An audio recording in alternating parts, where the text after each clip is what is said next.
সুপ্রিয় বন্ধুগণ, আসসালামু আলাইকুম। দূরে কাছে দেশে অথবা বাইরে থেকে বন্ধুরা ঠিক এই মুহূর্তে যে যেখান থেকে বাস্তব ভৌতিক অলৌকিক গল্প শোনার জন্য আমার সাথে জয়েন করেছেন আমি আপন। আর যে আপন জীবন গল্পের 1402তম পর্বে আপনাকে প্রতিদিনের মতো স্বাগতম জানাচ্ছি। বন্ধুরা, আজ আমি আপনাকে শোনাবো রাজশাহীর ভাই মোহাম্মদ সুজনের জীবনের চরম ভয়ঙ্কর রকম অভিশপ্ত এক গ্রামের পরীর ভৌতিক বাস্তব জীবন কাহিনী। বন্ধুরা, আজকের গল্পের টাইটেল রূপবতী পরীর ছলনা, কেন এই গ্রামের সব পুরুষ উদাও। এক গ্রামীণ সত্য পরীর গল্প। যারা রাজশাহীর মানুষ তারা হয়তো অনেকেই ওই গ্রামটা চিনে, যেটা ভৌতিক গ্রাম বা মানব শূন্য পুরুষ শূন্য গ্রাম নামে পরিচিত। বহু বছর ধরে যেই গ্রামে কোনো মানুষ বসবাস করেনি, যদিও এখন আবারও মানুষের কোলাহল নেমেছে। এই গ্রামের কোনো পুরুষ ঘরে রাতের বেলায় ঘুমোতে পারতো না। এমনই এক গল্প আমি আপনাকে নিশ্চিত করে বলতে পারি, যা শুনলে আপনি এক অন্যরকম অনুভূতি মনে ধারণ করবেন। ভীষণ ভালো লাগার মতো একটা গল্প, যা আপনার এই রাতটাকে আরও রোমান্স করে দিবে। গল্পটা শুরু থেকে শেষ পর্যন্ত শুনবেন। বন্ধুরা, আজ হয়তো আমি আপনাদের সামনে বসে থাকতে পারতাম না বা কথা বলার মতো শক্তি আমার ছিল না। আমি হার্ট অ্যাটাক করে মারা যেতাম। বেশ কিছুদিন আগে আমি একটা কেবেল কারে উঠেছিলাম, যে কেবেল কারে ওঠার পরে আমার কাছে মনে হচ্ছিল যে আমার মনে হয় মৃত্যু তখনই ঘটবে। মাঝপথে হঠাৎ কেবেল কার থেমে গেল এবং এইটা সম্ভবত ভীষণ উঁচা থেকে পড়ে যাচ্ছিল। আমি হার্ট অ্যাটাক করার মতো অবস্থা হয়ে গেল। সবাই পানি খাইয়ে কোনো রকম আমাকে নিচে নামিয়ে এনেছে। সেখানকার একটা ভিডিও আমি আজকে আপলোড করেছি। যদি আপনারা এই আই বাটনে ক্লিক করেন, নিচে ভিডিও লিঙ্ক উঠবে, অথবা আমি আমার এই ভিডিও ডেসক্রিপশনে সবাইকে বলবো আমার ওই ভয়ঙ্কর ভিডিওটা দেখার জন্য। আজকে ব্যক্তিগতভাবে অনুরোধ করি সবাই ভিডিওটা দেখবেন, কারণ ওই ভিডিওর প্রতিটা সেকেন্ড আপনার ভিতরে এক অন্যরকম অনুভূতি, ভয় এবং মনোরতা জাগাবে। তাই সবাইকে অনুরোধ করবো আমার ওই ব্লগ ভিডিওটা দেখবেন। বন্ধুরা, আজকের এই গল্পটা শুনবেন। গল্প শেষে রাজশাহীর ভাই সুজনকে ঠিক আপনার মতো করে একটা মন্তব্য কমেন্ট বক্সে লিখবেন। ধন্যবাদ সবাইকে। সুপ্রিয় বন্ধুগণ, আসসালামু আলাইকুম। আমার নাম মোহাম্মদ সুজন হাওলাদার, আমার বাড়ি রাজশাহী। বন্ধুরা, আমি আমার জীবনের গল্পটা শুরু করার শুরুতে আপনাদেরকে আমার পরিবারের সম্বন্ধে জানিয়ে রাখি।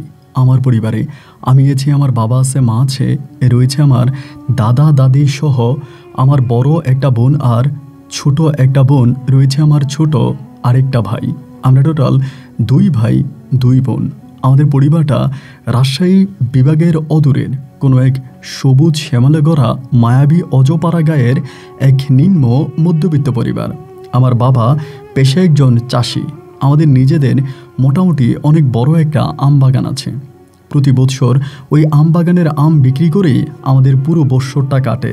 দেখা যায় সারা বৎসর ধরে বাবা ওই আম বাগানে কাজ করে, আম বাগান পরিচর্যা করে এবং এটার নিচে বিভিন্ন ধরনের আনারস গাছসহ অন্য অন্য সবজি করে। এটা করে আমাদের জীবিকা চলতো। সম্পূর্ণ ওই আম বাগানের উপরে আমাদের গোটা পরিবারটা নির্ভর ছিল। আমার গল্পটা অন্য 8-10টা মানুষের গল্পের মতো নয়, কেননা আমি এমন একটা গ্রামে জন্মগ্রহণ করি যে গ্রামে জন্মগ্রহণ করাটাই ছিল একটা বড় চ্যালেঞ্জ। ওই গ্রামে জন্মগ্রহণ করাটাই ছিল একটা আতঙ্ক। এক আতঙ্কের নাম ছিল আমাদের ওই গ্রাম। আমাদের গ্রামে মানুষের সংখ্যা ছিল খুবই কম, কিন্তু আমাদের এই গ্রামটা বিশাল বড় একটা গ্রাম ছিল। গ্রামের জায়গা বেশি ছিল, কিন্তু সেই জায়গা অনুপাতে মানুষের সংখ্যা ভীষণ কম ছিল। লোকমুখে শুনেছিলাম আমাদের এই গ্রামটা নাকি একটা অভিশপ্ত গ্রাম, এবং এতটাই অভিশপ্ত গ্রাম যে এই গ্রামের কোনো পুরুষে বেশি দিন পর্যন্ত বেঁচে থাকে না। মধ্যবয়সের পরে হয় হার্ট অ্যাটাক করে, কিংবা সাপের কামড়ে, কিংবা অপঘাতে তাদের মৃত্যু ঘটে। তার বড় কারণ হচ্ছে আমাদের এই গ্রামের মাটিতে এক ভয়ঙ্কর ঘটনা ঘটেছিল। শুনেছিলাম আজ থেকে বহু বছর পূর্বে আমাদের এই গ্রামে নাকি অনেক বড় একজন কবিরাজ ছিলেন, অনেক বড় একজন তান্ত্রিক ছিলেন, এবং তার নাম ছড়িয়ে ছিটিয়েছিল গোটা দেশে। দেশসহ দেশের বাইরে থেকে বিভিন্ন মানুষরা এই তান্ত্রিক বা কবিরাজের কাছে ছুটে আসতো। তিনি সরাসরি জিনদেরকে হাজির করতেন এবং এতটাই ভয়ঙ্কর ছিলেন, শুধু জিন হাজির করেই তিনি ক্ষান্ত হতেন না। তার যে রোগী আছে তার সামনে যিনি ছিল, সরাসরি তাকে ওই জিন দেখাতেন। এইরকম ঘটনা সত্যিই বড় বিরল। মানুষ জিন চালান করে বা জিন দিয়ে বিভিন্ন সমস্যার সমাধান করে, কিন্তু এইভাবে সরাসরি জিনকে মাটিতে নামিয়ে মানুষের সামনে জিনকে উপস্থিত করা, এটা ছিল ওই কবিরাজের এক ভয়ঙ্কর ক্ষমতা। সেই ক্ষমতার বলে তিনি যেটা করলো সেটা হচ্ছে, আমি লোকমুখে শুনেছিলাম তিনি 100 পরীকে হত্যা করে। 100 পরীকে তিনি জবাই দেয়, কেন দেয় সেটা আমি জানি না, তবে যে কোনো একটা কারণেই 100টা পরীকে তিনি ওই গ্রামের মাটিতে হত্যা করে, যার পর থেকেই ওই গ্রামটা হয়ে ওঠে এক অভিশপ্ত গ্রাম হিসাবে।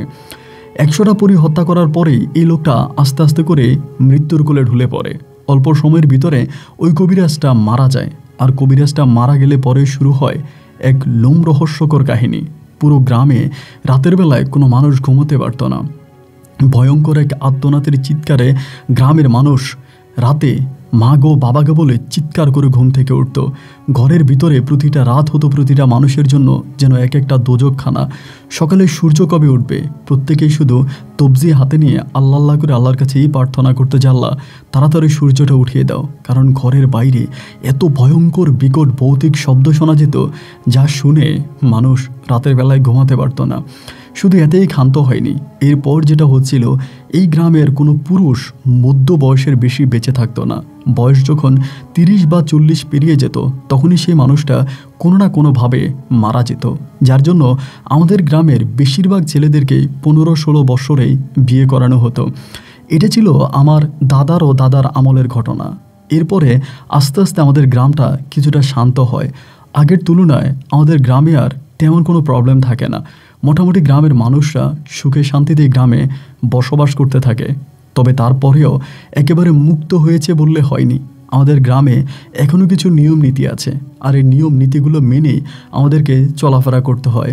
আমাদের গ্রামের প্রথম নীতি হচ্ছে, রাত 12টার পরে যদি কেউ মরেও যায় তবেও ঘরের বাইরে থেকে বের হওয়া যাবে না। আমাদের গ্রাম পাহারাদার আছে, তারা গ্রামের বাইরে আমাদের গ্রামের সীমানার বাইরে গিয়ে আমাদের গ্রাম পাহারা দেয়। রাতের বেলায় কোনো মেহমান আসলেও রাত 12টার পরে দরজা খোলা যাবে না। রাত 12টার পরে কোনো মহিলা রান্না বান্না করতে পারবে না। রাত 12টার পরে কেউ কোনো খাবার খেতে পারবে না। রাত 12টার পরে কেউ কারো ঘরে কারো নাম ধরে খুব উচ্চ সুরে ডাকতে পারবে না। এরকম ভয়ঙ্কর নিয়ম নীতির মাধ্যমে আমাদের গ্রামটাকে গড়ে তোলা হয়। প্রত্যেকের মনে তখন একটাই ভয় কাজ করত, একটাই কথা মনে জাগতো, আমরা কি সত্যি কোনো গ্রামে বসবাস করি নাকি জেলখানা। যার জন্য আমাদের গ্রামে মানুষ আস্তে আস্তে করে কমতে থাকে। গ্রামের মানুষগুলো আস্তে আস্তে করে গ্রাম ছাড়তে শুরু করে। আগের মতো কেউই আর এই গ্রামে থাকে না। গ্রামের ওই ভয়ের কারণে আস্তে আস্তে করে গ্রামের মানুষের সংখ্যা কমতে থাকে এবং সবার মাঝেই এক ধরনের ভয়ভীতি কাজ করতে থাকে। এই গ্রামে থাকা মানেই হচ্ছে মরণকে বরণ করা, এমনটাই সবাই মনে করে। সবাই মনে করে এই গ্রামে থাকলে খুব দ্রুতই মরতে হবে, যার জন্য গ্রাম ছেড়ে জীবন বাঁচানোর জন্য মানুষ পালিয়ে যেত। ভয়কে জয় করে কিছু কিছু মানুষ এই গ্রামে থাকতো, তবে যারা প্রতি মুহূর্তে মৃত্যুকে বরণ করে নেবে এমন প্রস্তুতি নিয়ে থাকতো। তো সেইভাবে আমার দাদিরাও আমার দাদারাও থেকেছিল, যার প্রতিফলে এই গ্রামে আমি এসেছি বা আমি আসার পরেও এই পরিস্থিতিগুলোই হচ্ছে। আস্তে আস্তে করে বড় হচ্ছিলাম। আমাদের গ্রামের মানুষদের সাথে অন্য গ্রামের ছেলেমেয়েদের খুব বেশি একটা বিয়ে হয় না। একেবারে হয় না বললে চলে, হয় না বললে হবে না, মাঝে মাঝে খুব কুচিত দেখা যায় এত সহজ সরলভাবে কেউ ভালো কোনো মেয়েকে বা ভালো কোনো ছেলেকে আমাদের গ্রামের বিয়ে শাদিতে জড়ায় না। আমাদের গ্রামে নেই কোনো শিক্ষা প্রতিষ্ঠান, আমাদের গ্রামে কোনো মাদ্রাসা নেই, কোনো স্কুল নেই বা কোনো কিছুই নেই। পড়াশোনা করার জন্য আমাদের গ্রামের ছেলেমেয়েরা পাশের একটা গ্রামে পড়তে যাইত। তবে সেই গ্রামে পড়তে গেলেও আমাদের গ্রামের মানুষের জন্য ছিল বিশেষ নিষেধাজ্ঞা।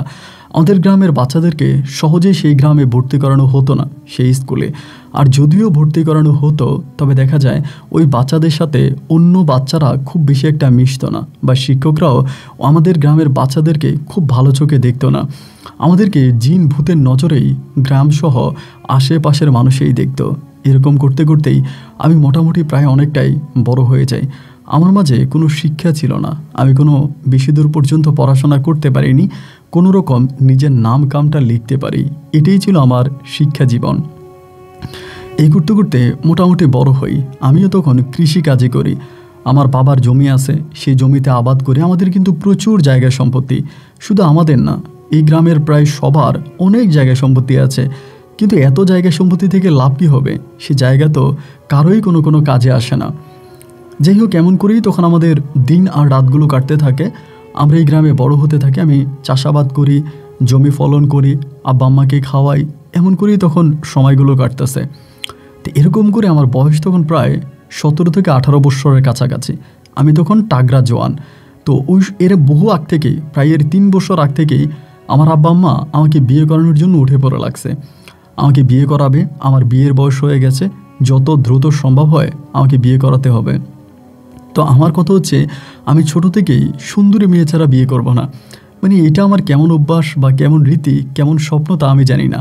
আমি যাকে বিয়ে করব সে দেখতে অনেক সুন্দরী হতে হবে, অনেক রূপবতী হতে হবে, অনেক গুণবতী হতে হবে, এবং চেহারার ভিতরে অনেক মাধুর্যতা, মায়া আর ভালোবাসা থাকতে হবে। এরকম মেয়ে পাইলে আমি বিয়ে করব, অন্যথায় আমি বিয়ে করব না। এমন চিন্তা ভাবনাই সবসময় মাথার মধ্যে ঘুরপাক খেতে থাকতো যে সুন্দর মেয়ে না হলে জীবনে বিয়ে করব না। আমার বাবা মা আমাকে যেরকম মেয়ে দেখায় সেরকম মেয়ে আমার পছন্দ হয় না। এরকম করতে করতে একটা সময় আমি সরিষা ক্ষেত করি। আপনারা যারা গ্রামে যান তারা দেখবেন আমি সরিষা করি, এবং সরিষার ফুল ফুটলে দেখা যায় এখন যেরকম মেয়েরা, ছেলেরা বিভিন্ন জায়গা থেকে এসে সরিষা ক্ষেতের ছবি তোলে, আমার জামানায় এরকম ছিল না। মেয়েরা ছেলেরা ছবি তুলতে পারতো না, কারণ তখন কোনো ক্যামেরা ছিল না, কোনো মোবাইল ছিল না। তবে ক্যামেরা ছিল না বললে ভুল হবে, যেই ক্যামেরা ছিল সেই ক্যামেরার ভাড়া প্রচুর। আমাদের পুরো থানাতেও কারো কোনো ক্যামেরা ছিল না। একটা ছবি উঠানো তখন বড় স্বপ্নের একটা বিষয় ছিল, যে একটা ছবি উঠাবো, এটাই ছিল এক নয়নজোড়ার স্বপ্ন। তো এরকম করে তখন হলো কি, আমি সরিষা ক্ষেত যখন করলাম, একদিন বিকেলবেলা হঠাৎ করে দেখলাম আমার সরিষা ক্ষেতের একটা কোণার মধ্যে কে জানি সরিষার ফুল ছিটতেছে। মানে সরিষার যে ফুলগুলো, ওই ফুলগুলো ছিঁড়ে নিয়ে যাচ্ছে। দূর থেকে এটা দেখতে পেলাম, শীতকাল ছিল, এবং থাকার পরে আস্তে আস্তে করে কাছে আসলাম। এসে দেখি আমাদের মানে একটা মেয়ে, কিন্তু ওটা চিনি না, এর আগে কখনো দেখি নাই, ফুল তুলতেছে। তো প্রথমে একটু দেখে ভয় পেয়ে গেলাম, কারণ আমাদের এই গ্রামটা তো একটু ভৌতিক গ্রাম। ছোটোবেলা থেকে জিন ভূতের ভয়ে ভয়ে বড় হয়েছি। তো এরকম দিনের বেলায় মেয়েটা এভাবে ফুল তুলতেছে, এবং তার চেহারাও কোনো স্বাভাবিক মেয়েদের মতো ছিল না। মোটামুটি খুবই মানে একটা ভয়ঙ্কর চেহারা, মানে সুন্দর একটা চেহারা ছিল। মাথার চুলগুলো ছাড়া, ওড়নাটা গলার মধ্যে পেঁচিয়ে রাখছে, এবং এভাবে ফুল তুলতেছে। আমাদের গ্রামের কোনো মেয়ে কিন্তু চুল ছেড়ে ঘর থেকে বের হয় না। এটাও কিন্তু আমাদের গ্রামের একটা নীতি, যে কোনো মেয়ে খোলা চুলে ঘর থেকে বের হইতে পারবে না। তারপরে এই মেয়েটা দেখলাম মাথার চুলগুলো ছেড়ে দিয়ে এখানের মধ্যে ফুল কুড়াইতেছে, ফুল নিতেছে। মনের মধ্যে তখন সন্দেহ জাগলো যে এই মেয়েটা আসলেই কে, এবং একে তো এর আগে আমাদের গ্রামের আশেপাশে দেখি নাই, আমাদের গ্রামে দেখি নাই। আর বাইরের কোনো মেয়ে তো হুট করেই এক যুবতী মেয়ে মাথার চুল ছেড়ে গলায় ওড়না পেঁচিয়ে আমাদের গ্রামে ঢুকবে না। বড্ড প্রশ্ন জাগলো তখন মনে, এই মেয়েটা কি, কোত্থেকে আসলো। অনেকক্ষণ পর্যন্ত দূর থেকে তাকিয়ে দেখলাম। এমন সময় আমাদের পাশের বাড়ির এক কাকি, উনি আসছিল গরু নেওয়ার জন্য। বিকেলবেলা তো গরু নিয়ে যাবে, শীতকাল। তো আসার পরে আমি কাকিরে ডাক দিলাম ইশারা দিয়ে। কাকি তখন আসছে। আমার ওই আপনার সরিষাগুলো খুব লম্বা লম্বা ছিল। এখন তো সরিষা ক্ষেত ছোট হয়ে গেছে, অনেক ছোট হয় সরিষা ক্ষেত, কিন্তু আমি যখন সরিষা চাষ করতাম, সরিষা আমার প্রায় বুক পর্যন্ত উঠে যেত, এত লম্বা লম্বা সরিষা গাছ ছিল। তারপরে কাকিরে বললাম যে কাকি, একটু খেয়াল করে দেখেন তো, আমার সরিষা ক্ষেতের কোণার মধ্যে কে জানি সরিষার ফুল উঠাইতেছে। চাচি তখন ভালো করে খেয়াল করে বলে, আর এটা তো নূপুর। আমি বললাম নূপুর? এ কোন নূপুর? বলে তোর নাজিম কাকার মেয়ে। আমি বললাম নাজিম কাকা? আমাদের গ্রামের মানে পাশের বাড়ির এক কাকা আছে, নাম হচ্ছে নাজিম কাকা। উনি আবার আমাদের এলাকাতে মোটামুটি একটু সম্পদওয়ালা লোক, টাকা পয়সাওয়ালা লোক, মানে টাকা পয়সা আছে ওনার আমাদের গ্রামের বাইরেও বিভিন্ন ব্যবসা বাণিজ্য আছে। তাই আমি বললাম নাজিম কাকার মেয়ে, আমি তো এই গ্রামে ওরা আগে কখনো দেখি নাই। তো বলো ও তো এই গ্রামে থাকে না, ও নানার বাড়িতে থাকে। তবে নানার বাড়িতে থাকলেও তো দেখার কথা, বেড়াইতে আসে না?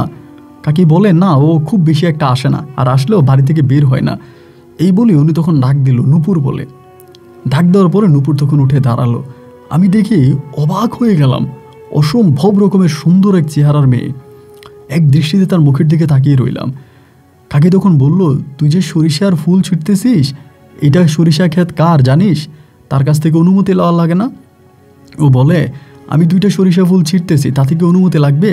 কাকি বলে, অবশ্যই অনুমতি লাগবে, আমাদের গ্রামের নিয়ম আছে, কারো কোনো ফসলাদি কেউ অনুমতি ছাড়া ছিটতে পারবে না।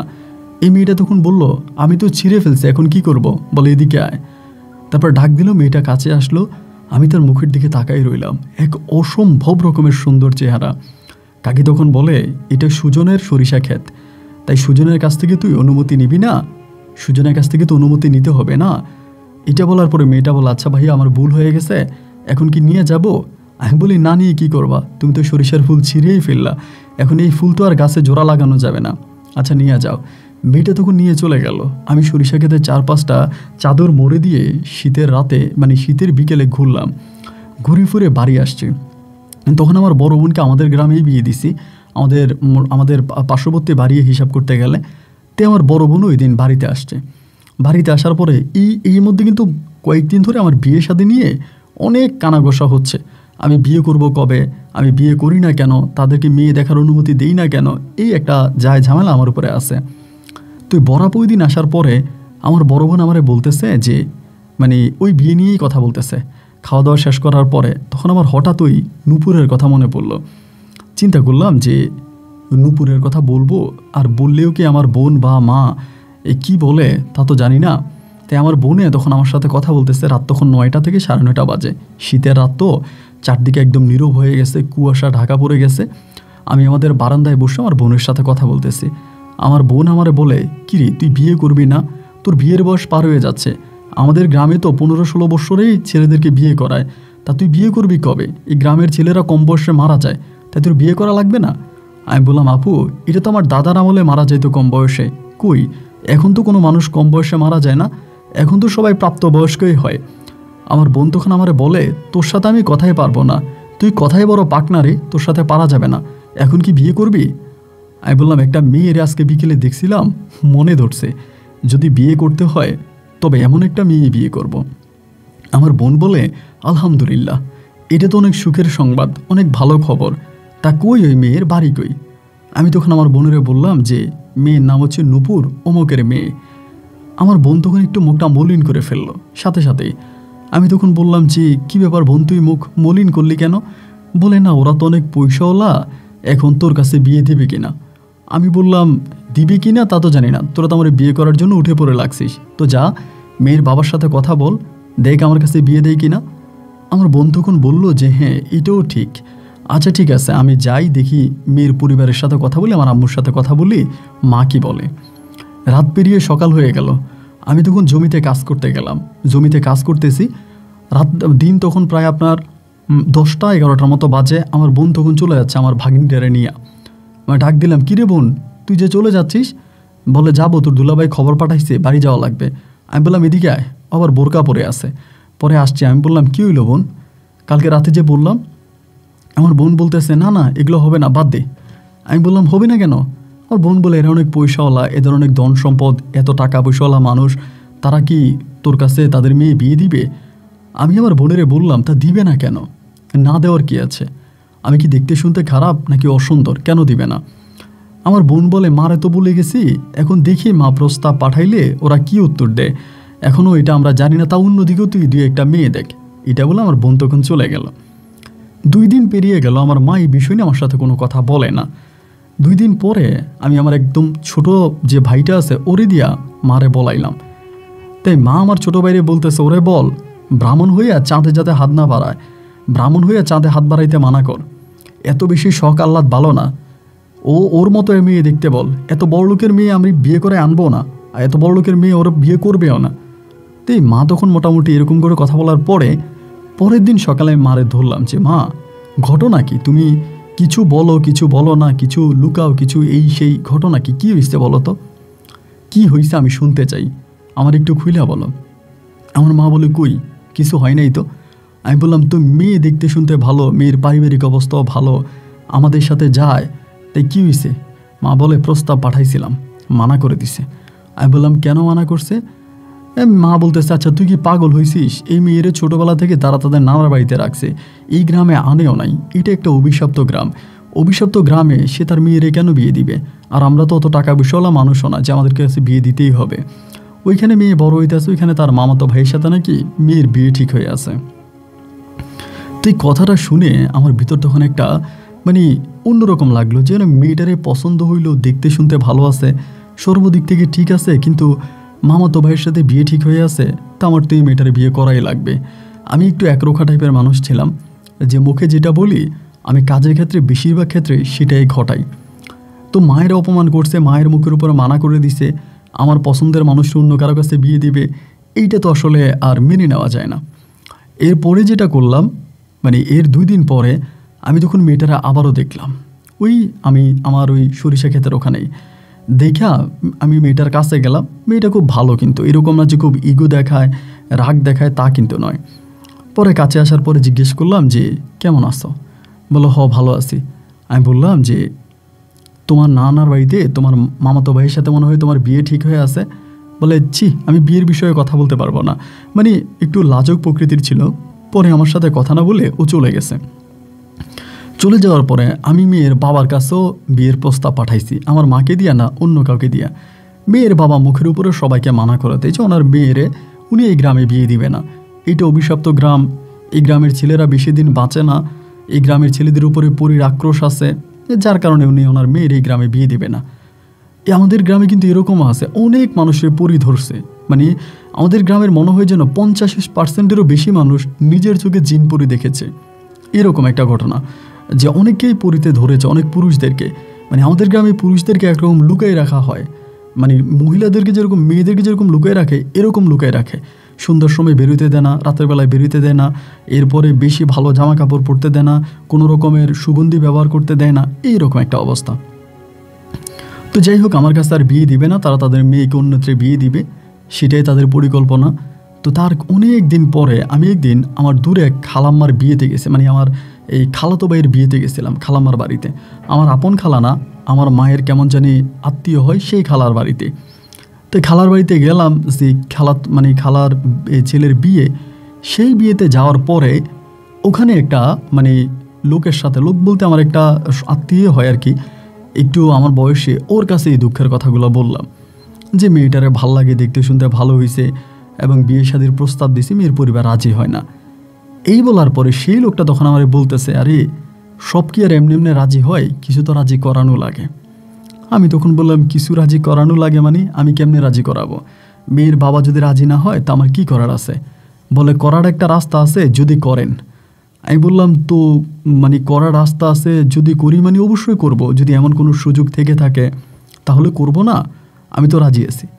পরে বলে, সত্যিই করবেন নাকি? আমি বললাম হ্যাঁ। বলে তাইলে তো আপনার বুদ্ধি দেওয়াই লাগে।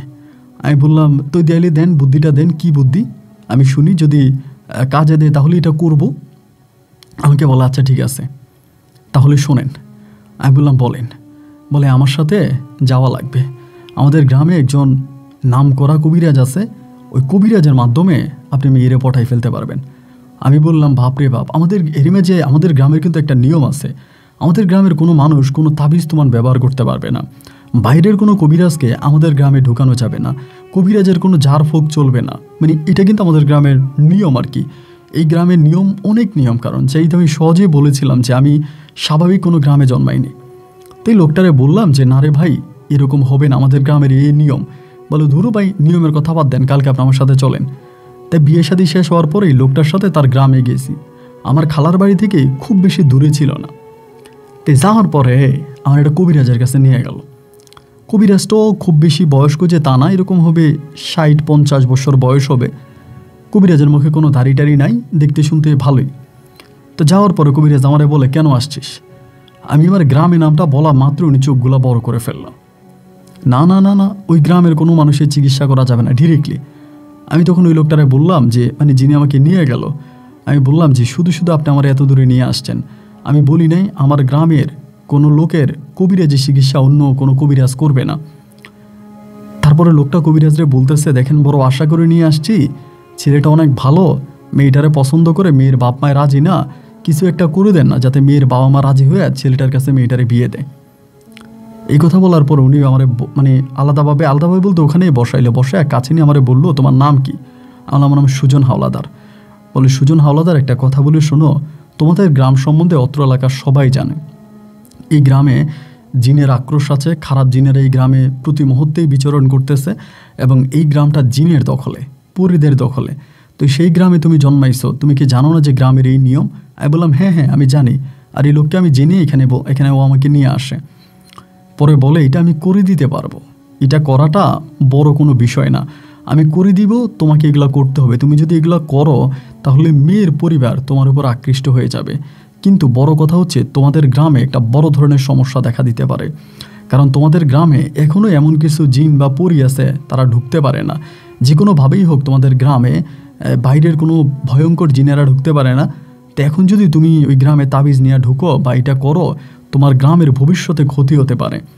তো তুমি কি তোমার গ্রামের ভবিষ্যতে কোনো ক্ষতি করবা? আমি তখন কিছু বলি না। মানে তখন আমার চোখের সামনে ওই নূপুর সুলতানার নামটাও মানে মুখটাও ভাইসা ওঠে যে আমি তোরে ভালোবাসি এবং ওরে পাওয়ার জন্য যদি একটু ক্ষতি হয় সেটা মানতেও রাজি আছি, মানে মনে মনে বলতেছি। পরে আমি বললাম যে তা আমি করবো, সমস্যা নাই, আপনি আমার ক্ষতির কোনো সমস্যা নাই, তবে ক্ষতি যাতে বেশি না হয় আপনি ওভাবে করে দেন। তুমি হাসি দিয়া বলে ক্ষতি আর মানে বেশি আর কম কি, ক্ষতি তো ক্ষতি। তোমাদের গ্রামটা এক কথায় বলতে গেলে ওই যে দখলই হয়ে যাবে আবারও। মানে যেরকমভাবে হচ্ছে আগে কোনো খারাপ জিন বা পরীরা ঢুকতে পারতো না, গ্রামের একটা নিয়ম শৃঙ্খলা ছিল, একটা প্রতিকূলতা ছিল, এইটা থাকবে না, এটা ভাঙা যাবে। এখন তুমি কি বলো? আমি বললাম দেখেন আমার তো ইচ্ছা, এখন আমার ইচ্ছা যে আমি এটা করবো, আপনি যদি আমার দেন তাহলে আর কি আমি কি বলবো, আমি আর আমার মানে বলার কিছুই নেই, আপনার উপরে সব কিছু নির্ভর করে। পরে বলো আচ্ছা করে দিব, কিন্তু আমার একটা গরু লাগবে, ওনার একটা গরু দিতে হবে বা গরু সমমান একটা দাম দেওয়া লাগবে। তখন আমি বললাম যে ঠিক আছে, যদি গরু দেওয়া লাগে, গরু সমানের দাম দেওয়া লাগে তাহলে আমি দিব। বলে ঠিক আছে, তাহলে আজকে তো সোমবার, তুমি মঙ্গলবারে আসো, মানে মঙ্গল মানে আগামী দিন আসতে বললো। তখন আমি করলাম যে ঠিক আছে আমি আগামী দিন আসবো। তো মঙ্গলবারে আমি তখন করলাম কি ওই সোমবারে ওই লোকে যে আমাকে নিয়ে গেল তার বাড়িতেই থেকে গেলাম। ওনার সাথে বসে বসে উঠানের মধ্যে অনেক গল্প গুজব করতেছি আমার গ্রাম নিয়ে, আমাদের গ্রাম নিয়ে লোকের সাথে কথা বলি। আর এই লোক আমারে বলে যে ভাইরে আপনার কথা শুনলে মনে হয় আপনাদের গ্রামটা যেন রূপকথার এক গ্রাম, রূপকথার মধ্যে যেরকম গল্প শুনতাম আপনাদের গ্রামটা মনে হয় তেমনই এক রূপকথার মানে গ্রাম। আমি বললাম হ্যাঁ আপনি ঠিকই ধরছেন, আমাদের গ্রামটা আসলে রূপকথারই এক গ্রাম, রূপকথারই এক ভয়ঙ্কর গ্রামই হচ্ছে আমাদের এই গ্রামটা। লোকটার সাথে কথাবার্তা বলে তার বাড়িতে খেয়ে ঘুমিয়ে পড়লাম। পরের দিন আমি তখন টাকার ব্যবস্থা করলাম, যে করেই হোক টাকার ব্যবস্থা করলাম, করে আমি লোকটার কাছে গেলাম প্রায় আপনার আসরের নামাজের পরে কবিরাজের কাছে। যাওয়ার পরে কবিরাজের একটা গরু সমমান টাকা আমি ওনারে দিলাম। দেওয়ার পরে উনি আমারে সামান্য 2টা তাবিজ বানিয়ে দিল। 2টা তাবিজ আমার হাতে দিল, বলল এই 2টা তাবিজ নিয়ে যাও, কিচ্ছু করা লাগবে না। 2টা তাবিজ, একটা তাবিজ তুমি মেয়ের বাড়ির যে সীমানার মধ্যে কোথাও না কোথাও পুঁতে দিবা, আরেকটা তাবিজ তুমি তোমার ডান হাতে বানবা। এই কাজটা করবা, এটুকুই যথেষ্ট, আর কিছু করা লাগবে না। তখন আমি করলাম কি যে তাবিজগুলো তাবিজটা নিয়ে রওনা দিছে বাড়ির দিকে। সন্ধ্যা হয়ে গেছে তখন, প্রায় মাগরিবের আজানের পরে একটা তাবিজ হাতে নিলাম, 2টা তাবিজে হাতে, যেটা আমি শরীরে বানবো এটা আলাদা রাখলাম, আর একটা মেয়ের বাড়িতে যেটা পুঁতবো এটাও আলাদা রাখলাম। পরে বের হয়ে আস্তে আস্তে বাড়ির পথে যাচ্ছিলাম। আমার গ্রামে ঢোকার খানিকটা আগে একটা বট গাছ পড়ে, মোটামুটি বড় ধরনের একটা বট গাছ। এটা অন্য একটা গ্রাম, আমাদের গ্রাম না। সেখানে যাওয়ার পরেই আমি দেখলাম সাদা পোশাক পরিহিত একজন লোক বসে আছে, হাতের মধ্যে একটা সাপের মতো বাঁকানো কালো লাঠি, কিন্তু শরীরের পোশাকগুলো একদম সাদা, চোখগুলো পর্যন্ত সাদা, চোখের উপরে যে এগুলো আছে এগুলো সাদা। তারপরে আমি ওনার কাছে ওনার সামনে দিয়ে যাচ্ছিলাম, আমার সালাম দিল। আমি কিন্তু সালাম দেইনি, আমি শুধু ধ্যান করতে করতে যাচ্ছি কিভাবে তাবিজটা ওদের বাড়িতে ফুটবো বা আমারটা কিভাবে লাগাবো, এই জিনিসগুলো চিন্তা ভাবনা করতে করতেই যাচ্ছি। এই লোকটার কথা কিন্তু আমার খুব বেশি একটা মনে নেই, যে একটা লোক এখানে বসে আছে, একটা বুজুর্গ লোক, তারা সালাম দিতে হবে, এইটা ভাই আমার মাথায় ছিল না। তারপর যা হইলো আমি আস্তে আস্তে করে চলে যাচ্ছি বাড়ির বটগাছের নিচ থেকে হেঁটে হেঁটে যাচ্ছি। তো এই লোকটা আমার ডাক দেওয়ার পরে আমি দাঁড়ানোর পরে আমারে বলে যে কই যাও বাবা, এমনিই বলে। আমি বললাম আপনি তো চিনলাম না, আমি গ্রামে যাচ্ছি, আমার অমুক গ্রাম। তো আমারে বলে অমুক গ্রামে যাইবা, তোমার বাবার নাম কি? তখন আমার বাবার নাম বললাম। পরে বলে, আমি বললাম আপনি তো চিনলাম না, বলে আমারে চিনবা না, তা তুমি কী নিয়ে যাইতেছ পকেটে করে? এমনিই বলে। তো এই যে আমি পকেট থেকে বের করতেছি, ঢুকাইতেছি, আমার কাছে মনে হলো লোকটা মনে হয় দেখছে। আমি কিন্তু বারবার পকেটে হাত দিতেছি, বের করতেছি, আবার ঢুকাইতেছি, সে মনে হয় দেখছে আর কি, এরকম একটা ধারণা আমার মনে। পরে আমি বললাম যে কিছু না। বলে তুমি কি তাবিজ নিয়ে যাইতেছ? এমনিই বলে। তা আমার কাছে মনে হয় তিনি দেখছে, এরকম একটা ধারণা আর কি। তো তখন মাথার মধ্যে এটা আসে না যে রাতের বেলায় এই পকেটের মধ্যে তাবিজ উনি দেখবে কেমনে। ওই যে আমি অন্য একটা ধ্যানে আসি, এই জন্য মানে এইটা আর আমার মাথায় নাই।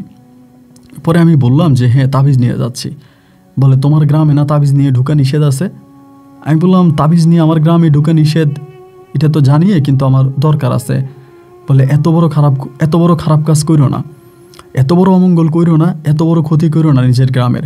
তাবিজ নিয়ে যে গ্রামে ঢুকা নিষেধ সেই গ্রামে তাবিজ নিয়ে ঢুকো না। আমি বললাম ধুরো, আমি এটা বলে তখন আবার হাঁটা ধরছি। হাঁটতে হাঁটতে হঠাৎ আমার মনে হলো, আরে উনি যদি আমাদের গ্রামের কাউরে বলে দেয় পরে যে আমি তাবিজ নিয়ে গ্রামে ঢুকছি, তাহলে তো ওনারা আমার সর্বনাশ হয়ে যাবে, আমাকে গ্রাম থেকেই বের করে দিবে। সে জায়গা থেকে আমি আবার ঘুরে আসছি যে ওনারে বলি যে উনি কাউরে না বলে। এই মনে হয় একটু সামনে গেছি, আপনার তো 10-15 পা হবে সামনে। হঠাৎ পিছনে ফিরিয়ে দেখি যে লোকটা নাই, এই জায়গার মধ্যে নাই। এইদিকেও ফাঁকা, এইদিকেও ফাঁকা, 3 দিকেই ফাঁকা, মানে একেবারে ফাঁকা। বট গাছ থেকে কই যাবে, রাস্তা তো একটাই, এই রাস্তা দিয়ে গেলেও তো আমি দেখতাম। তো চিন্তা করলাম নাকি বট গাছের নিচে বা ওই পাশে প্রস্রাব করার জন্য হয়তো বসছে। আমি আবার আইসা বট গাছের 4-5টা ঘুরলাম, না উনি কোথাও নাই, মানে পুরো বট গাছের নিচে উনি আর কোনো জায়গায় নাই। তাই চিন্তা করলাম যে তাহলে গেলটা কই। শীতকাল তো ধরেন আপনার, তখন কিন্তু প্রচুর শীত। তো ওনারে আর আমি দেখি না। না দেখার পরে আমি আবারও হাঁটতেছি, ধরো নাই যখন নাই। আমার গ্রামে ঢুকবো ভাব, ওই জায়গার ভিতরে হঠাৎ করে 10-15টা কুকুর। তা আমাদের গ্রামে কিন্তু এরকম কুকুর নাই, আমাদের পুরো গ্রামেও কিন্তু এরকম কুকুর নেই, আছে 1-2টা, বাট আমাদের গ্রামে কুকুর বেশি থাকে না, কারণ কুকুররা খারাপ জিনিস দেখে, তারা আমাদের গ্রাম থেকে ভয়ে চলে যায়। আমাদের গ্রামেও তো কুকুর নেই। এই 7-8টা কুকুর কোত্থেকে আসছে? এই কুকুরগুলো আমার চারপাশে ঘেউ ঘেউ করে আমার গ্রামেই ঢুকতে দিচ্ছে না, আমি গ্রামেই ঢুকতে পারতেছি না। হায় হায়, রাত মানে রাতের মতো রাত, গভীর রাত হয়ে যাইতেছে। এই রাস্তা দিয়ে তো কোনো মানুষও আর গ্রামের ভিতরে ঢুকবে না। আবার আমাদের গ্রামের একটা নিয়ম আছে যে এত রাতের পরে, মানে এই টাইমের পরে গ্রামে ঢুকা যাবে না। আমি তো এখানে দাঁড়ায় আছি, আল্লাহ আমি এখন কি করব? মানে নিজের ভিতরে নিজে প্রশ্ন জাগতেছে, এখন আমি কি করব? কারণ বেশি রাত হয়ে গেলে তো আবার গ্রামেও ঢুকা যাবে না। আর কুকুরগুলো তো আমাকে রাস্তা দিতেছে না, ওগুলো লাথি দিতেছে, ওরা আমার কামড় দেওয়ার জন্য আসে। আপনার আনুমানিক প্রায় রাতের 2টার মতো বাজে গেছে। আমি পিছনেও যাইতে পারি না, সামনেও যাইতে পারি না। সামনেও গেলে কুকুর, পিছনে এলো আমার কুকুর, মানে ওই জায়গার ভিতরে আমার ধরছে। তো ভাবলাম কোনো পাগলা কুকুর, মনে হয় কোনো গরু টরু মারা গেছে, কিছু মারা গেছে, কে মনে হয় ফেলছে। এই কুকুরগুলো মনে এখানে খায়াটায় সবগুলো দল বেঁধে বসে আছে। এর ভিতরে হঠাৎ করে দেখতাম আমার এক কাকা আছে সম্পর্কে, উনি আবার রাজশাহী শহরে চাকরি করে। তো উনি আবার গোপনে রাতের বেলায় মাঝে মাঝে বাড়ি আসে, এটা আমরা সবাই জানি। তা ওনারে নিষেধ করা হয়েছে, তারপর উনি আসে। হঠাৎ করে দেখলাম উনি আসতেছে, নাম হচ্ছে হানু, মানে হান্নান আর কি, আমরা হানু কাকা ডাকি। তো হানু কাকারে দেখে আমি একটু সাহস পেলাম, রে কাকা এত রাতের বেলায় আপনি? উনি তো আমার দেখে একটু মানে চমকে গেছে। পরে আমি বললাম সমস্যা নাই, বাড়ি যাইবেন? বলো হ, বাড়ি যাওয়ার জন্যই তো আসছিলাম। তাই আমি বললাম এই যে কুকুরগুলো তো আমাকে যাইতে দিচ্ছে না। পরে বলে তুই আমার হাতে ধর, তাইলে কুকুরগুলো আর ক্ষতি করবে না। আমি ওনার হাত ধরা মাত্রই কি হলো জানেন? কুকুরগুলো মনে হয় মুহূর্তের মধ্যে সাইড হয়ে গেছে। ওনার হাতটা ধরা মাত্রই কুকুরগুলো মুহূর্তের মধ্যে 2টা সাইড হয়ে গেল, রাস্তা খালি, মানে রাস্তা ফাঁকা। এতক্ষণ কুকুরের যন্ত্রণায় আমরা হাঁটতে পারতেছি না, মানে কুকুর আমারে কামড়িয়ে দিবে এমন একটা অবস্থা। এখন ওনার হাত ধরা মাত্রই কুকুরগুলো সাইড হয়ে গেল। তাই কুকুরগুলো সাইড হয়ে যাওয়ার পরে আমি ওনার হাত ধরে আস্তে আস্তে করে গ্রামের ভিতরে ঢুকে গেলাম।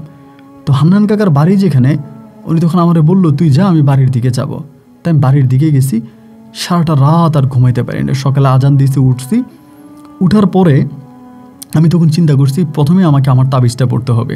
তো তাবিজ যে আমি পড়বো, আমাদের গ্রামে তো তাবিজ নিষেধ, তা কেউ যদি দেখে তাহলে তো সর্বনাশ হয়ে যাবে। তাহলে তাবিজ এমনভাবে পড়তে হবে যাতে কেউ না দেখে। তা আমি তাবিজটা মোটামুটি এমন এক জায়গায় পড়লাম যে জায়গাটা আমার সবসময় ঢাকা থাকে, কেউ না দেখে। ওই জায়গার ভিতরে তাবিজটা পড়লাম। আর আরেকটা তাবিজ আমি ওই আপনার এই কি বলে নুপুরদের বাড়িতে পুঁতবো, ওদের বাড়ির মধ্যে দিব, ওই রকম পরিকল্পনা করে যাচ্ছিলাম। হঠাৎ করে রাস্তার মধ্যে এই হানু কাকার বউর সাথে দেখা। হানু কাকার বউ আবার আপনার এমনি হাঁস মুরগি টুরগি পালতো, ছাগল গরু পালে, ওনার সাথে রাস্তার মধ্যে দেখা হওয়ার পর আমি বললাম কী ব্যাপার কাকি, মোটা হয়ে গেছেন? পরে হাসে। আমি বললাম কাকা কালকে কী আনছে? ওনার কাছে একটা ব্যাগও ছিল, ব্যাগে কি জিজ্ঞেস করছে, আমারে বলে নাই। তাই আমি বললাম যে কাকা কালকে কী আনছে আপনার জন্য? উনি আমার বলে পাগল হয়ে গেলি নাকি তুই? আমি বললাম কি কাকি, কী কোন পাগল হয়ে যাবো কেন, কেন কী হয়েছে? বলে তোর কাকারে পাইলি কই, তুই কি রাজশাহী গেছিলি? আমি বললাম রাজশাহী যাওয়া লাগবো কালকে রাতে কাকা বাড়ি আসছে না? বলে ধুরো, পাগল হয়ে গেছিস তুই, কই তোর কাকা বাড়ি আসছে? তাই আমি মনে করছি যেহেতু রাত 12টার পরে গ্রামে ঢুকা নিষেধ, তাই এখন যে কাকা অনেক রাতে আসছে, কাকি যদি আমারে বলে দেয় তাহলে সম্ভবত আমি গ্রামের মানুষদেরকে জানাই দিব, এই ভয়ে মনে হয় কাকি আমার কাছে বলে না। এরকম একটা চিন্তা ভাবনা আমার মাথায় আসছিল। পরে আমি বললাম যে কাকি, কাছে গেছি, কাছে যাই বলি কাকি ভয় পেন না, আমি কারো কাছে বলবো না, কারো কাছে বলার দরকার নাই। কাকা আর আমি কালকে একসাথেই গ্রামে ঢুকছি, এর কাউকে বলার দরকার নেই। পরে কাকি আমার দিকে তাকায় আছে, মানে একটু অবাক হয়ে, যেরকম মানুষ তাকায় না, একটু অলৌকিকভাবে একটু অবাক আমার মুখের দিকে তাকায় আছে। তাই আমি বললাম, কি ব্যাপার কাকি, এমন করে তাকায় আছেন কেন, এমন করে আমার মুখের দিকে তাকিয়ে কি দেখতেছেন? পরে বলে যে কি বলিস তুই এগুলা? আমি বললাম, কি বলি মানে, আমি খারাপ কি বললাম? বলে, তোর কাকা কালকে রাত্রে তোর সাথে বাড়িতে আসছে। আমি বললাম, আহা কাকি, আপনি আবারও কথা লুকাইতেছেন, আমি কাউকে বলবো না তো, গ্রামের কারো কাছে আমি এটা জানাবো না, গ্রামের কেউ জানবে না, আপনি ভয় পাইয়েন না। আপনি আমার কাছে কথা বলতে কেন ভয় পান বলেন তো, আমি আপনার ছেলের মতো না? পরে আমার দিকে তাকিয়ে বলতেছে যে সুজন রে, আমি তোর সাথে মিথ্যা কথা বলতেছি না, তুই আমার কথা বিশ্বাস না হইলে আমার সাথে চল, ঘরে চল, তুই ঘরে আইসা দেখ যে তোর কাকা ঘরে আছে কিনা। এবার আমি সত্যি একটু মানে অবাক হয়ে গেলাম, আরে কাকি তো তাইলে আমার সাথে মিথ্যা বলতেছে না, ঘটনা তো তাহলে সত্য। আমি বললাম, কাকি আসলেই কি কাকা কালকে রাতে বাড়ি আসে নাই? বলে, আসলে কি আমি তোর সাথে মিথ্যা কথা বলবো? তাই তুই আমার সাথে চল, তুই যদি মানুষকে বলিস গ্রামে, তাহলে তো এটা তেমন কোনো বড় সমস্যা নেই। তোর কাকা মাঝে মাঝে মধ্যরাতে বাড়িতে আসে, এটা গ্রামের সবাই জানে, তারা আশা লাগে সে আসে। এখন এটা তো গ্রামের কেউ না অজানা না, এটা তো সবাই জানে, তাহলে তুই বললে আর এমন কি ক্ষতি হবে? মানে আমি তখন একটু বিব্রতই হয়ে গেলাম যে কি বলে এটা। আমি নিজের চোখে দেখলাম কাকা বাড়িতে আসলো, আমার সাথে আসছে, একই সাথে দুজনে হাইটে আসলাম, আর এখন কাকি বলতেছে কাকা বাড়িতেই আসে নাই। না না না, এখানে তো কোনো একটা সমস্যা আছে।